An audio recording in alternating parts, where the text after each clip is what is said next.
There's a person who comes from the village to my city of Bombay, and he says that, I want to go to America. Someone tells him, okay, purchase a ticket from Bombay to America, and you reach America. The main act to go to America, you have to purchase a ticket and go by plane, very easy. The person from the village purchases the ticket, and he goes at the airport. Then they ask him, where is your passport? He says, what's a passport? People told me, I require a ticket, and I purchased the ticket. They said, no, you require a passport.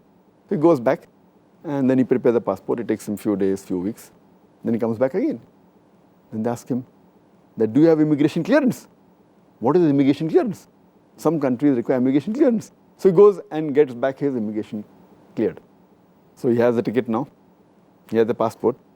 He has the immigration clearance. And he goes to the counter and he gives it. So they show him the boarding card. When he goes to the immigration, they ask him, where is your visa? Do I require a visa also? Again he's stuck. So he goes back and he applies for a visa. And to get the visa of USA, America is one of the most difficult. So he applies and he finally gets it. So how to go to America is you have to go by plane and you require a ticket. The main act is you have to fly in the plane and you have to purchase a ticket. But associated ancillary things are that you require a passport, there should be immigration clearance, you require a visa. A person cannot leave the country without having a passport. So all these are associated things which are understood to a person who has knowledge.